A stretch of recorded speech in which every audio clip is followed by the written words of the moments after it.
When the lawyer opened my uncle's will, my mom leaned back in her chair like she already owned the place. "Relax, Emma," she laughed. "We're family. Of course we'll all share the millions." My dad sat beside her, nodding like the money was already in his pocket. The last time they had looked that sure of themselves, I was 16, and they were walking out of our tiny rental, leaving an empty fridge, a dead phone, and a note that basically said, "You'll figure it out." I did figure it out, just not the way they expected. My name is Emma, and when my parents left me hungry and alone at 16, the only person who showed up was my uncle. He took me in, pushed me harder than anyone ever had, and helped me build a life where the lights stayed on because I paid for them myself. Years later, that life is the reason I was sitting in a conference room in downtown Chicago, staring at the two people who had thrown me away, now pretending they had lovingly raised me. My mom smiled at the lawyer, that bright, fake smile she used to save for church ladies and lottery tickets. "Ha ha, we're family, right?" she said. "Let's not make this complicated." But it was already complicated. The lawyer cleared his throat, flipped to the final page, and started reading a part of the will my parents didn't even know existed. Their smiles froze before he finished the first sentence. They thought they had walked into easy money. They had no idea my uncle had left one last trap in the form of a secret clause. Stay with me, because what he wrote there didn't just ruin their payday, it blew up their entire lives. Before my parents walked out, our life in that little town by Lake Michigan looked normal from the outside. We had cheap barbecue grills in the driveway, neighbors who waved from their porches, and summer evenings with the sound of kids riding their bikes past our window. Inside our house, it was a different story. My dad, John, was supposed to be a mechanic at the local garage, but most weekends he disappeared to the casino and came back smelling like beer and desperation. My mom, Sarah, used to work at the grocery store, then slowly stopped showing up. She spent her days sunk into the couch, scrolling on her phone or watching reality shows, banally noticing when I came or went. At first, we still had our little traditions. Pancakes on Sunday mornings, movies on the couch with whatever snacks we could afford. Then the arguments about money got louder. Bills piled up on the kitchen counter. The fridge went from full to half full to almost empty. Mom would wave her hand toward the pantry and say, "There's ramen, you'll be fine." So I got a job at the ice cream shop after school, scooping cones for kids who never had to worry if there'd be dinner that night. I handed my paycheck to my mom, hoping it would help. It disappeared into bills and gas and my dad's casino trips. One Tuesday morning in winter, I woke up to a silence that felt wrong, even for our house. No TV, no dishes clinking, no fake arguments about whose turn it was to buy groceries. The bed in their room was made, which never happened. The closet doors were half open and most of their clothes were gone. In the kitchen, the fridge light glowed over a carton of milk gone sour and a few wilted vegetables. On the table, there was a single folded piece of paper with my name on it. "Emma, we can't do this anymore. Your uncle will take care of you. We're sorry. Take care of yourself." I stared at the words until they blurred. There was no money, no plan. Their phones went straight to voicemail. By day 3, the landlord was banging on the door, demanding rent I could never pay. When I said my parents were gone, he looked at me like I was lying. "You're 16, he said. "You can't just stay here alone. Either you pay or I call someone." In the end, I was the one who called.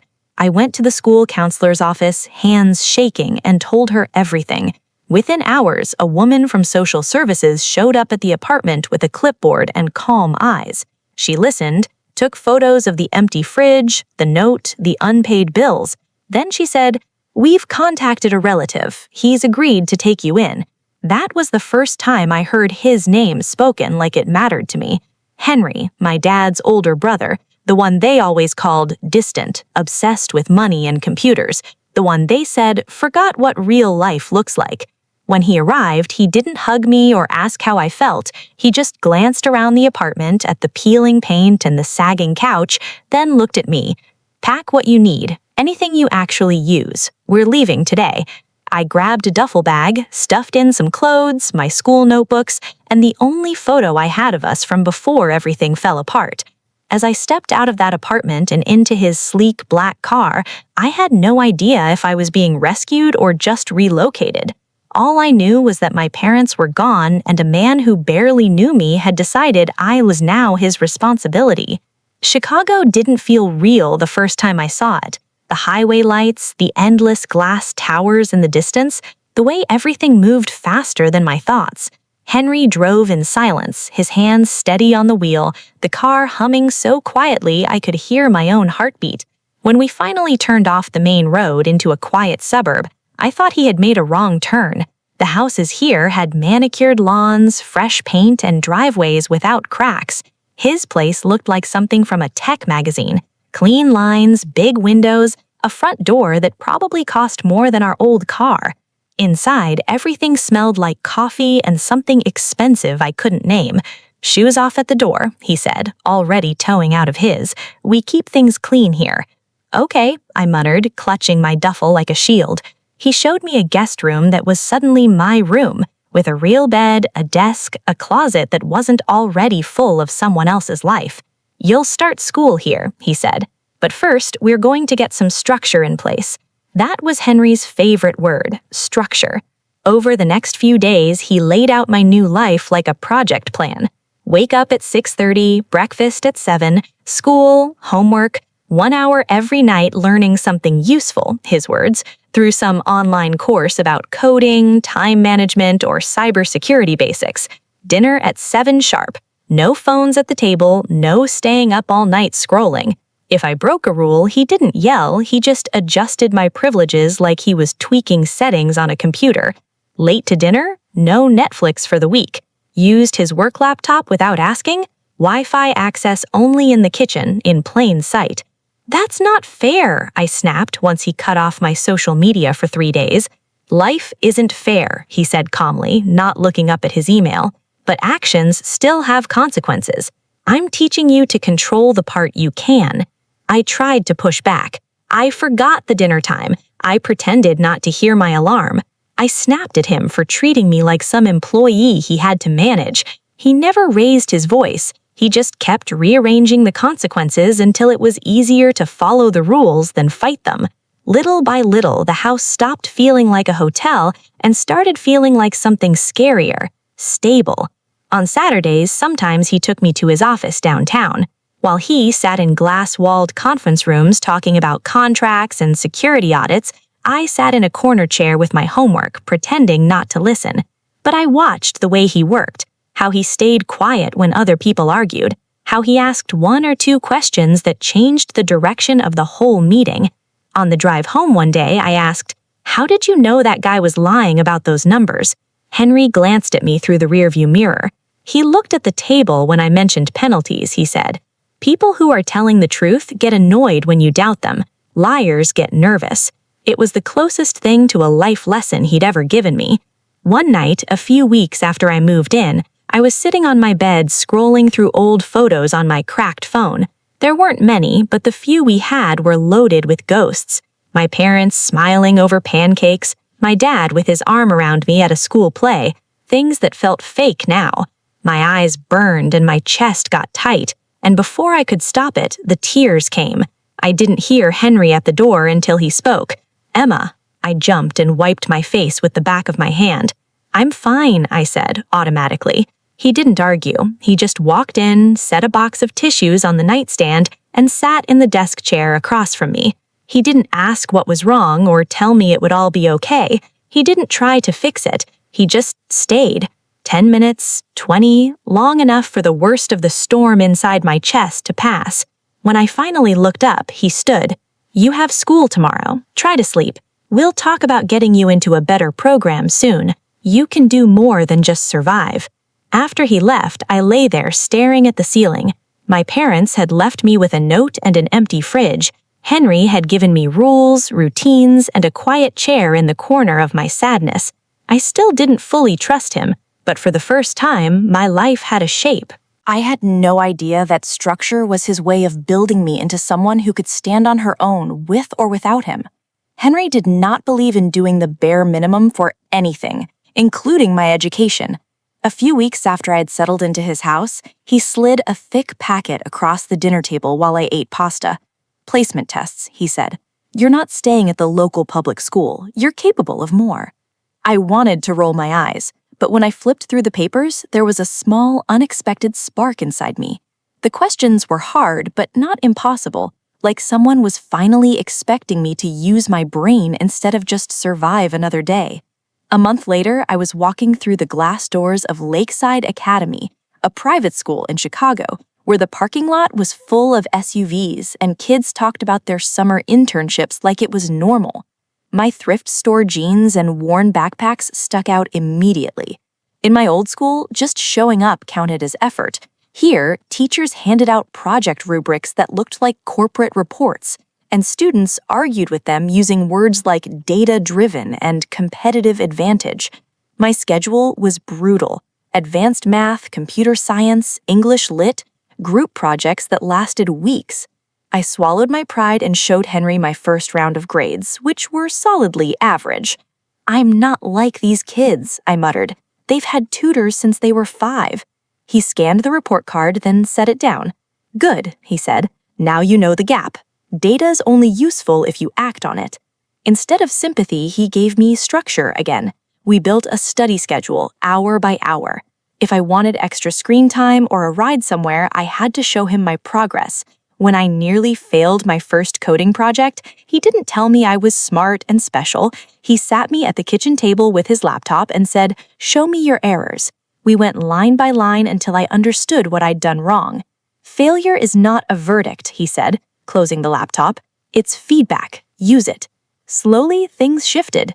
I formed a small study group after class with a few students who didn't roll their eyes when I took notes like my life depended on it. I stopped flinching when teachers called on me.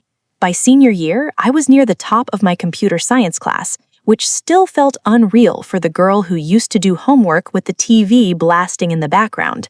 Then came college applications.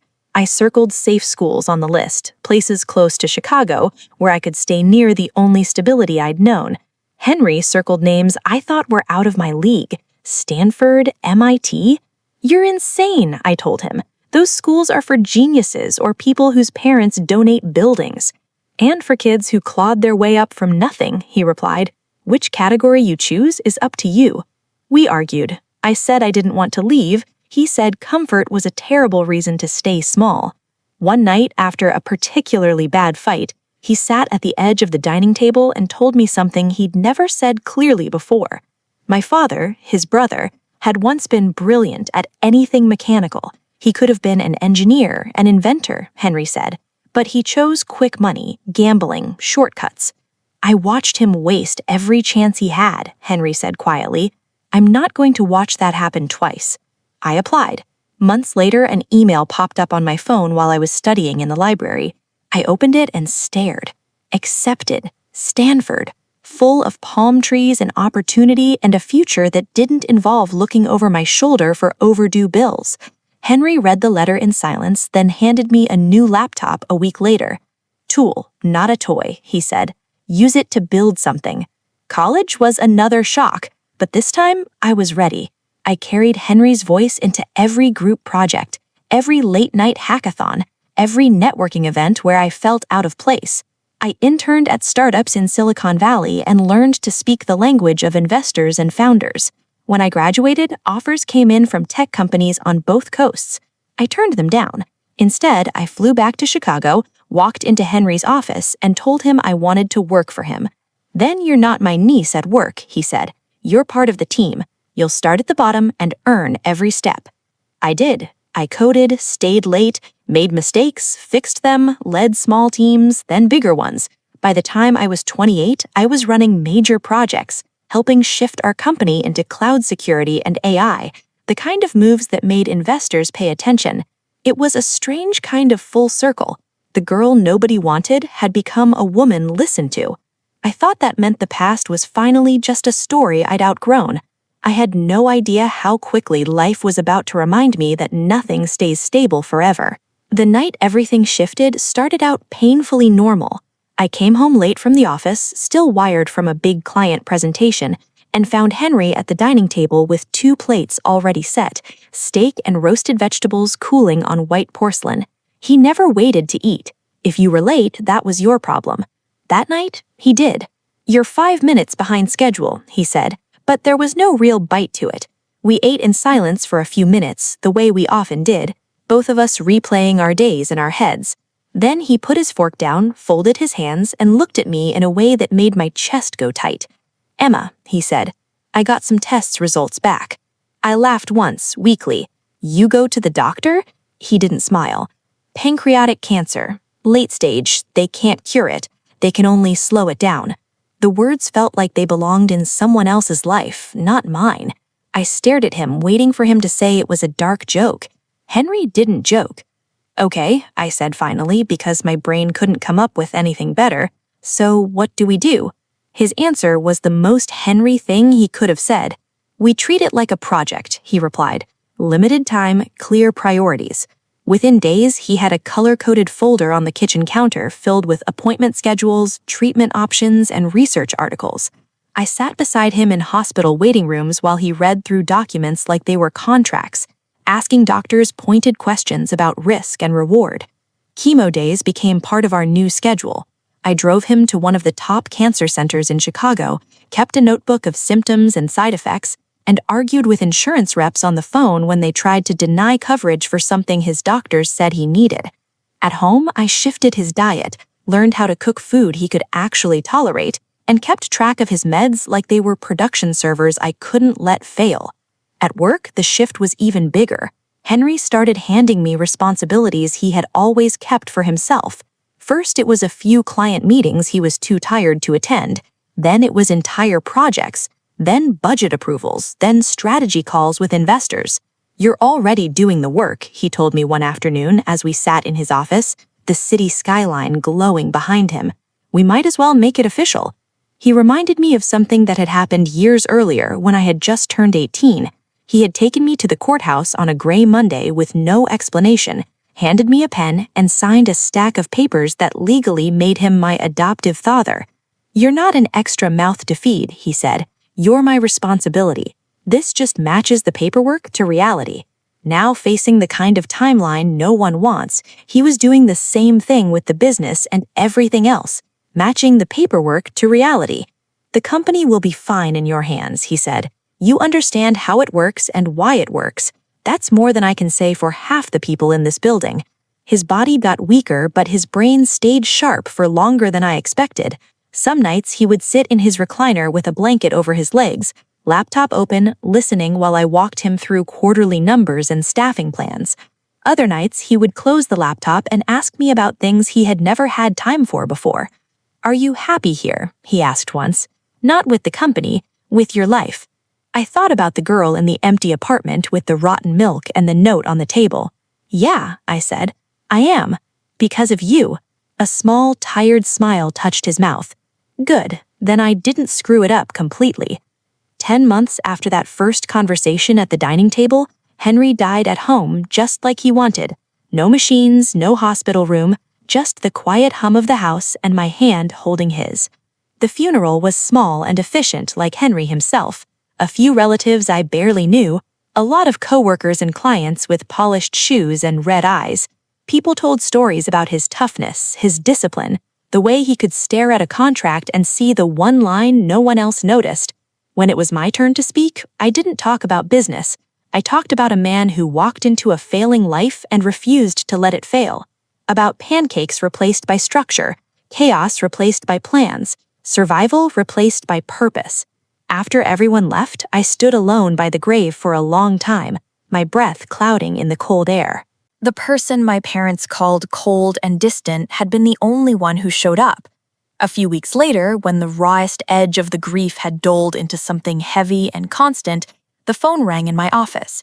It was Henry's lawyer, Mr. Thompson, asking me to come in for the reading of the will. I assumed it would be simple. Henry had never been sentimental about money. He saw it as a tool, like the laptop he bought me when I got into Stanford. I figured there would be some legal language about the house, the company, maybe a charitable donation or two. I did not expect to walk into that conference room, sit down at the long, polished table, and see my mother and father already there, dressed like they were about to close a deal. For the second time in my life, my past had arrived without warning. This time, it was staring at the fortune Henry had left behind and acting like it already belonged to them. For a second, I thought I'd walked into the wrong office.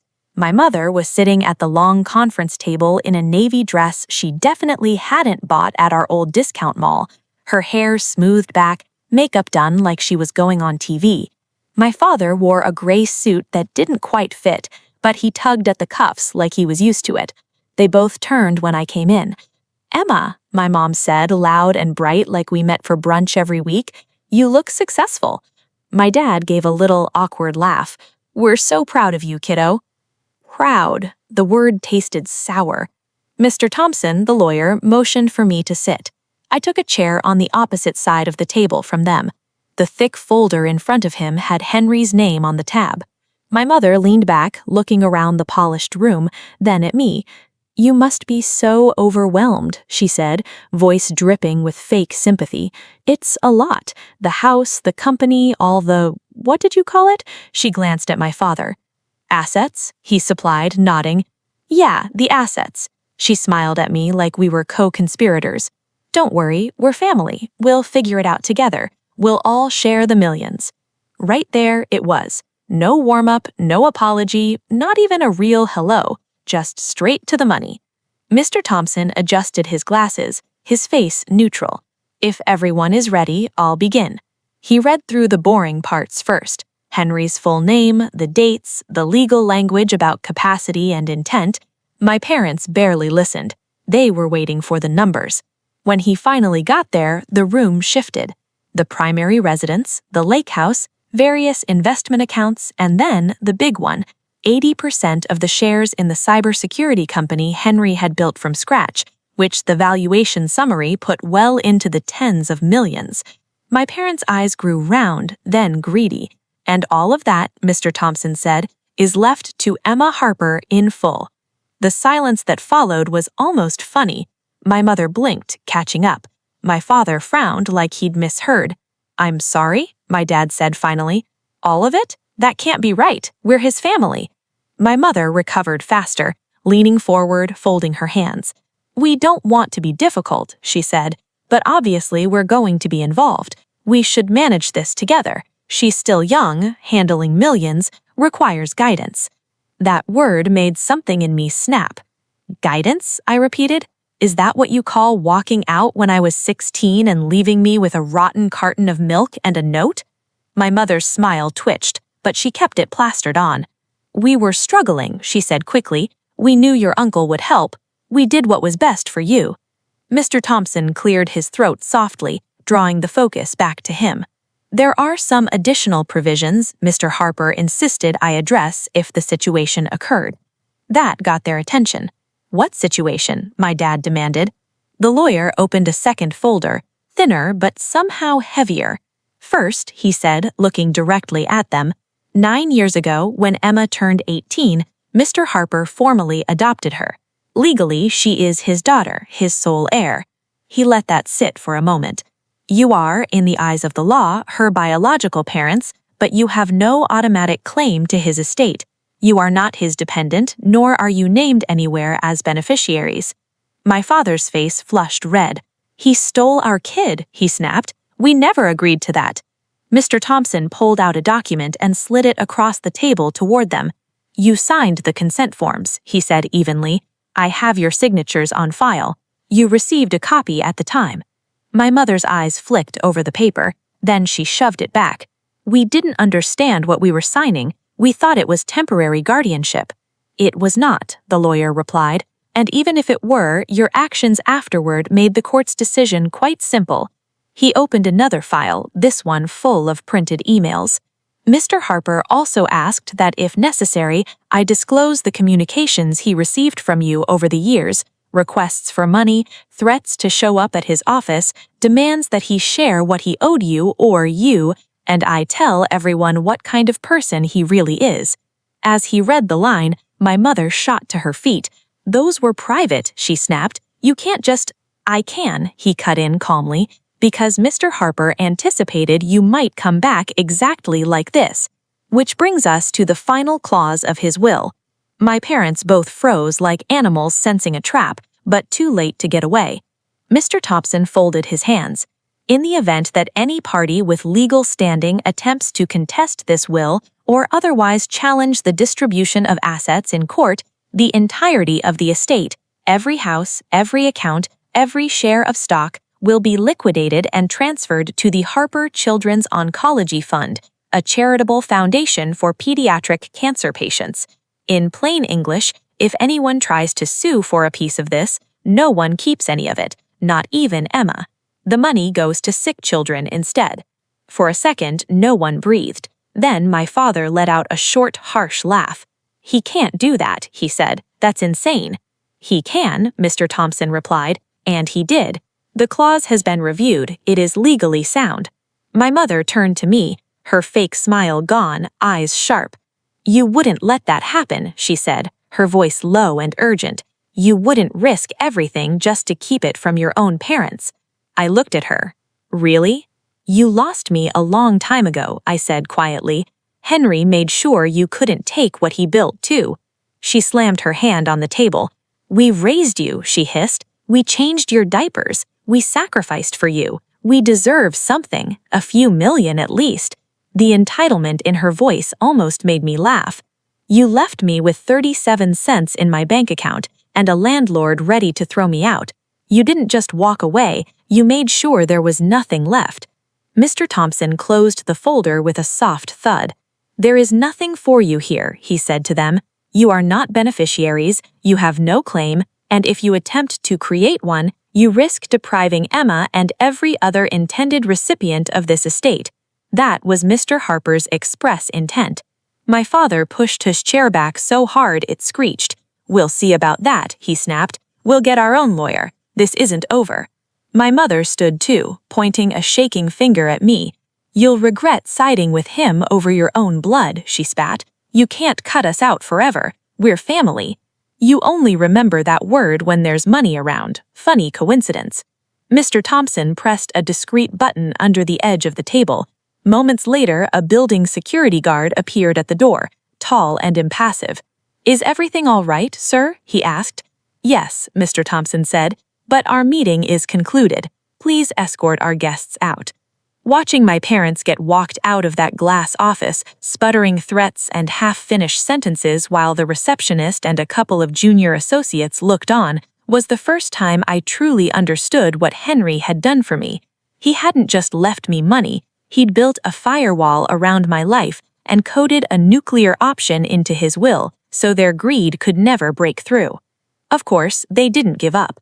A week later, I got an email from a law firm I'd never heard of, full of fake politeness and veiled demands for amicable renegotiation. They had clearly already been told the will was ironclad. They were fishing for fear. They didn't get it. Mr. Thompson responded on my behalf, attaching the clause again, this time with a short note. Any attempt to challenge the will result in Emma joining the firm in requesting immediate execution of the charitable transfer. After that, their lawyer went quiet. My parents didn't. They called from blocked numbers. They sent tearful voicemails about being sick, about bills, about just needing a little help. Finally, my mother texted me directly, begging me to meet them for dinner to talk like a family. In a moment of curiosity or weakness, I agreed. We met at a mid-range Italian restaurant near downtown, the kind with dim lighting and soft music meant to make everyone feel generous. They were already at the table when I walked in, menus untouched. My mother grabbed my hand like we were close. You look tired, she said. All that responsibility. It's too much for one person. You shouldn't have to carry it alone. My father cleared his throat. We just need a little help, Emma, he said. We're behind on some things. Medical bills, the house. If you could spare $200,000, maybe just to get us caught up.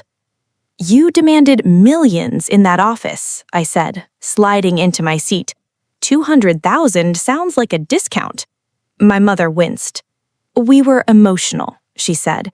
Grief does strange things. He was your uncle, but he was our family too. You didn't come to the funeral, I reminded her.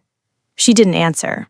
Instead, she launched into a story about my father's health, about letters from collection agencies, about how they might lose their home. We're not asking for everything, she said finally, voice trembling just enough to sound rehearsed. Just a piece. We're your parents. I set my fork down and met her eyes. Parents don't abandon their kid and then come back with a calculator when there's money on the table, I said. You didn't show up when I was hungry or scared or one step from being homeless. You only showed up when you heard the word millions. My father bristled. So that's it? He said. You're going to let us drown while you sit on a fortune? No, I said.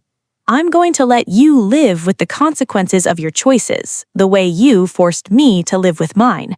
Henry gave me a life, and he built protection so you couldn't tear it apart out of greed. I'm honoring that. My mother's face hardened, all pretense gone. One day you'll need something, she said quietly, and there won't be anyone left to help you. I thought of Henry's hand in mine as he died, of the way he had shown up when no one else did. Someone already taught me how to stand on my own, I said. That's the difference between you and him. He left me tools. You left me a note.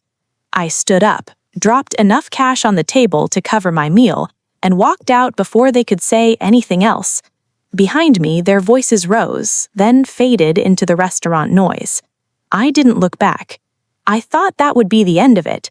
I was wrong. For people who had already lost their shot at millions, they were still dangerously sure they could push their way back into my life. The first sign that my parents weren't done came a week after that disastrous dinner. I was in my home office reviewing security reports when my phone buzzed with a notification from the camera app. Motion detected, front gate. I tapped it without thinking and froze. There they were.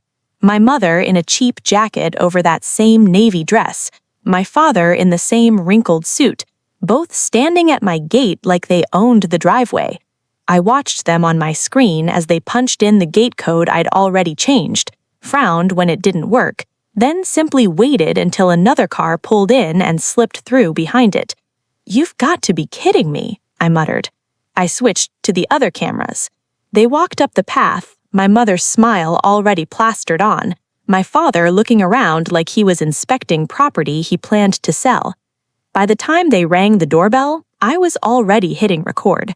I opened the door just enough to step into the frame, phone in hand.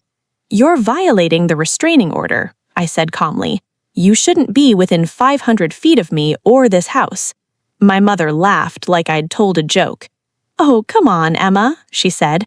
We're just here to talk. No need to be dramatic. We're family. Behind her, my father tried to peer past me into the foyer, his eyes sweeping over the staircase, the artwork, the evidence that my life had gone very well without them. Nice place, he said. You really going to keep all this and let us lose everything? You lost me at 16, I said. Everything else is just follow-through. My mother's smile dropped. We're not leaving, she snapped.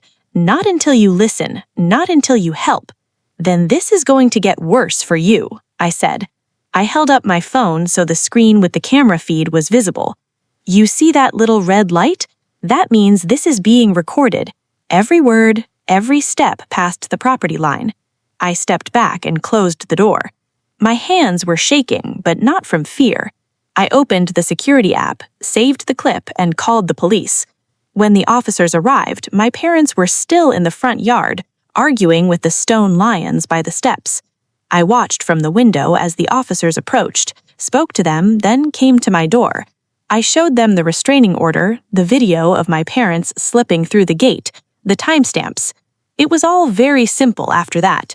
Trespassing, violation of a court order, refusal to leave when asked. They tried every angle. My mother cried, my father argued. They said I was overreacting, that this was a family matter, that surely the officers had better things to do. The officers stayed professional and unmoved. Handcuffs clicked. My parents were led down the driveway, this time with real consequences attached. The neighbors watched from their porches and windows. Phones came out. Clips got recorded. By the end of the week, the story hit a local news site. It wasn't a front-page scandal, but it was loud enough. Parents who abandoned their daughter at 16 arrested after violating restraining order near her home. Allegations they attempted to access inheritance from late tech entrepreneur uncle. The article linked to court documents, mentioned my company, mentioned the scholarship fund Henry had set up in his will for kids who grew up like I did, standing in kitchens with empty fridges and no one coming through the door. We gave them laptops, mentorship, tuition help, real tools, the kind Henry believed in. Months later, one of my cameras pinged late at night. I opened the app and saw my parents' car crawl slowly past the gate, headlights off, never stopping, just rolling by like they were looking at a museum of a life that could have been theirs if they'd chosen differently. They looked smaller somehow, not like villains, not like monsters, just people who had gambled everything on selfishness and lost. That was the moment I understood something important. Revenge isn't always about making someone suffer. Sometimes it's simply about refusing to let what they did define you. Henry didn't save me so I could spend my life stuck in the wreckage of their choices. He saved me so I could walk out, build something better, and maybe hold the door open for somebody else. People love to say blood is thicker than water, but blood didn't show up when I was hungry or cold or alone. A man with no obligation did. Family, I learned, is the person who stays when it would be easier to leave, the one who gives you tools instead of excuses. If the people who hurt you came back only when you had something they wanted, would you let them in just because you share a last name? Or would you finally lock the door, protect what you've built, and choose a different kind of family for yourself?